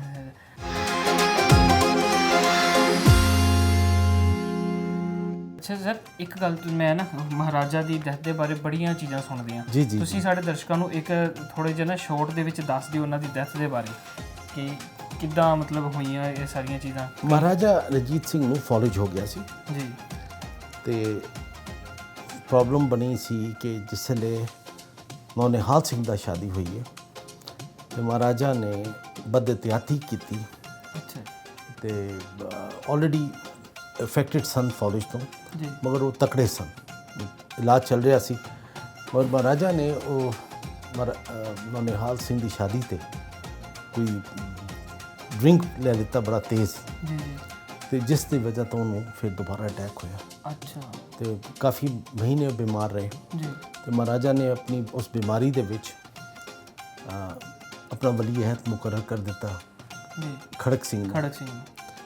एक गल ख्याल रखना अजकल साडे हिस्टोरीअनस जिहड़े तस्दीक नहीं करते वो एक शेर पढ़ते हैं तो महाराजा रਣਜੀਤ ਸਿੰਘ ਦੇ बेटे के नाम खड़क सिंह के नाम लोग करते हैं कि खड़क सिंह के खड़कने से खड़कती हैं खिड़कियाँ। ये खड़क सिंह नहीं है, ये वो वाला खड़क सिंह नहीं है। अच्छा अच्छा। ਇਹ ਮਹਾਰਾਜਾ ਪਟਿਆਲੇ ਦਾ ਜੀ ਜੀ ਇੱਕ ਮਾਮਾ ਸੀ ਖੜਕ ਸਿੰਘ। ਅੱਛਾ ਜੀ। ਉਹਨਾਂ ਨੇ ਉਹਨਾਂ ਨੂੰ ਚੀਫ ਜਸਟਿਸ ਬਣਾਤਾ ਜੀ, ਜੱਜ ਬਣਾਤਾ ਜੀ ਤੇ ਉਹ ਬੜੇ ਤਕੜੇ ਕਿਸਮ ਦੇ ਫੈਸਲੇ ਕਰਦਾ ਸੀ। ਹਾਂਜੀ ਉਹ ਖੜਕ ਸਿੰਘ ਦੇ ਬਾਰੇ ਇਹ ਸ਼ੇਰ ਬਣਿਆ ਕਿ ਇਹ ਖੜਕ ਸਿੰਘ ਨਹੀਂ, ਖੜਕ ਦਾ ਮਤਲਬ ਹੈ ਤਲਵਾਰ। ਜੀ ਬਹਰਹਾਲ ਇਹ ਚੀਜ਼ ਮੈਂ ਕਲੀਅਰ ਕਰਨਾ ਚਾਹ ਰਿਹਾ। ਮੈਂ ਸੁਣੀ ਸੀਗੀ, ਮੈਂ ਜਦ ਆਪਾਂ ਸ਼ਾਹੀ ਕਿਲੇ ਗਏ ਸੀ ਤੇ ਉੱਥੇ ਇੱਕ ਗਾਈਡਰ ਸਾਨੂੰ ਦੱਸਦੇ ਸਨ ਕਿ ਇਹ ਖੜਕ ਸਿੰਘ ਦੀ ਹਵੇਲੀ ਹੈ ਨਾ, ਜਿਵੇਂ ਉਹ ਹਾਂ ਅਕਬਰ ਦਾ ਦੀਵਾਨੇ ਖਾਸ ਸੀਗਾ ਤੇ ਉਹਦੇ ਪਿੱਛੇ ਉਦੋਂ ਉਹਨੇ ਇਹ ਗੱਲ ਕਹੀ ਕਿ ਇਹ ਖੜਕ, ਫਿਰ ਸੋਚਣ ਤੇ ਮਜਬੂਰ ਹੁੰਦਾ ਨਾ ਬਿਲਕੁਲ ਖੜਕ ਸਿੰਘ। ਹਾਂਜੀ ਇਹ ਸ਼ੇਰ ਬਾਹਰ ਦਾ ਹੈ, ਅੰਗਰੇਜ਼ ਦੌਰ ਦਾ ਹੈ। ਖੜਕ ਸਿੰਘ ਇੱਕ ਹੋਰ ਹਾਂਜੀ ਜੱਜ ਗੁਜ਼ਰਿਆ ਹੈ ਜੀ ਜੀ ਪਟਿਆਲਾ ਦੇ ਵਿੱਚ। ਹਾਂਜੀ, ਉਹ ਜਿਨ੍ਹਾਂ ਨੇ ਫੈਸਲਾ ਕੀਤਾ, ਮਤਲਬ ਜਿਨ੍ਹਾਂ ਨੇ ਉਹ ਮਦਈ ਦੇ ਨਾਲ ਉਹ ਵਕੀਲ ਨੂੰ ਵੀ ਫਾਂਸੀ ਦਾ ਹੁਕਮ ਦਿੱਤਾ। ਅੱਛਾ ਜੀ ਠੀਕ ਹੈ। ਉਹ ਕਹਿੰਦਾ ਇਹ ਕਾਤਿਲ ਇਹ ਚੋਰ ਮਦਈ ਹੈ ਤੇ ਤੂੰ ਉਹਦੀ ਵਕਾਲਤ ਕਰੇ, ਤੈਨੂੰ ਪਹਿਲੇ ਫਾਂਸੀ ਦੇਣੀ ਚਾਹੀਦੀ। ਬਿਲਕੁਲ ਤੇ ਕ੍ਰਾਈਮ ਬਿਲਕੁਲ ਖਤਮ ਹੋ ਗਿਆ ਸੀ। ਬੜੇ ਡਾਡੇ ਬੜੇ ਕਮਾਲ ਸਨ ਉਹ। ਬਹਰਹਾਲ ਜੀ ਹੁਣ ਆਖਰੀ ਚੀਜ਼ ਜਨਾਬ ਨੂੰ ਦਿਖਾ ਕੇ ਇਜਾਜ਼ਤ ਚਾਹਨੀ ਹੈ ਜੀ ਜੀ। ਤੁਹਾਨੂੰ ਮੈਂ ਪੰਜਾਬ ਦੇ ਦੋ ਰਾਜੇ, ਇੱਕ ਤੇ ਰਣਜੀਤ ਸਿੰਘ ਗੁਜ਼ਰਿਆ, ਦੂਸਰਾ ਰਾਜਾ ਸਾਡਾ ਪੋਰਸ ਜੀ। ਇਹ ਰਾਜਾ ਪੋਰਸ ਹੈ। ਇਹ ਰਾਜਾ ਪੋਰਸ ਦੀ ਓਰੀਜਨਲ ਅੰਗੂਠੀ ਹੈ, ਸਟੈਂਪ ਉਹਦੀ। ਅੱਛਾ, ਇਹਦਾ ਕਰੈਕਟਰਿਸਟਿਕ ਹੈ ਜੇ ਕਿ ਰਾਜਾ ਪੋਰਸ ਦੇਸੀ ਪੱਗ ਪਾਉਂਦਾ ਸੀ ਤੇ ਸ਼ਿਮਲੇ ਵਾਲੀ ਤੇ ਉਸ ਪੱਗ ਦੇ ਵਿੱਚ ਇਹ ਸਨਫਲਾਵਰ ਜੀ ਸੂਰਜਮੁਖੀ ਦਾ ਫੁੱਲ ਆਉਂਦਾ ਸੀ। ਦੇਖੋ ਨਜ਼ਰ ਆ ਰਿਹਾ ਤੁਹਾਨੂੰ ਸੂਰਜਮੁਖੀ ਦਾ ਫੁੱਲ। ਜੀ ਜੀ। ਵੀ ਆਰ ਟਾਕਿੰਗ ਅਬਾਊਟ, ਅਸੀਂ ਬੋਲ ਰਹੇ ਹਾਂ 2300 ਸਾਲ 2300 ਸਾਲ ਪਹਿਲੇ 326 BC। ਜੀ ਜੀ। ਇਹ ਉਸ ਸਮੇਂ ਦੀ ਹੈ। ਇਹ ਤਾਂ ਅਕਲ ਦੰਗ ਰਹਿ ਜਾਂਦੀ ਹੈ ਕਿ ਇੰਨੀ ਦੇਰ ਦੀ ਕਿਵੇਂ ਸਾਂਭ ਕੇ ਰੱਖੀ। ਬਹੁਤ ਵਧੀਆ। ਤੁਹਾਡੇ ਆਉਣ ਦਾ ਬਹੁਤ ਬਹੁਤ ਸ਼ੁਕਰੀਆ ਜਨਾਬ। ਥੈਂਕ ਯੂ ਸਰ, ਧੰਨਵਾਦ ਤੁਹਾਡਾ ਕਿ ਤੁਸੀਂ ਸਾਨੂੰ ਇੰਨਾ ਸੋਹਣਾ ਔਰ ਡੀਪਲੀ ਗਾਈਡ ਕੀਤਾ ਇਹਨਾਂ ਚੀਜ਼ਾਂ ਦੇ ਬਾਰੇ। ਮੇਰੀ ਖਾਹਿਸ਼ ਹੈ ਕਿ ਮੇਰੀ ਦੁਆ ਹੈ ਕਿ ਇਹ ਪ੍ਰੋਗਰਾਮ ਤੁਹਾਡੇ ਵੇਖਣ ਵਾਲਿਆਂ ਨੂੰ ਪਸੰਦ ਆਇਆ ਹੋਵੇ। ਬਹੁਤ ਧੰਨਵਾਦ, ਤੁਸੀਂ ਸਾਨੂੰ ਇੰਨਾ ਸੋਹਣਾ ਗਾਈਡ ਕੀਤਾ। ਹਾਂਜੀ ਸੱਜਣੋ ਤੇ ਮਿੱਤਰੋ, ਫਕੀਰਖਾਨਾ ਮਿਊਜ਼ੀਅਮ ਦੇ ਅੰਦਰ ਰੱਖੇ ਹੋਏ ਇਤਿਹਾਸ ਦੀਆਂ ਤੁਸੀਂ ਝਲਕਾਂ ਦੇਖੀਆਂ ਔਰ ਕਿੰਨਾ ਬਰੀਕੀ ਦੇ ਨਾਲ ਉਸ ਇਤਿਹਾਸ ਨੂੰ ਸਾਂਭ ਕੇ ਰੱਖਿਆ ਗਿਆ ਉਹ ਵੀ ਦੇਖਿਆ। ਇਹਦੇ ਨਾਲ ਹੀ ਆਪਣੇ ਹੋਸਟ ਹਰਭਜਨ ਸਿੰਘ ਨੂੰ ਦਿਓ ਇਜਾਜ਼ਤ। ਦੇਖਦੇ ਰਹੋ ਸਾਡਾ ਪ੍ਰੋਗਰਾਮ। ਸਤਿ ਸ੍ਰੀ ਅਕਾਲ। ਚੌਪਾਲ TV ਦੇ ਸਹਿਯੋਗ ਦੇ ਨਾਲ ਮਿਲਦੇ ਹਾਂ ਅਗਲੀ ਵਾਰੀ ਕਿਸੇ ਨਵੇਂ ਪ੍ਰੋਗਰਾਮ ਦੇ ਨਾਲ। ਰੱਬ ਰਾਖਾ। ਸਤਿ ਸ੍ਰੀ ਅਕਾਲ।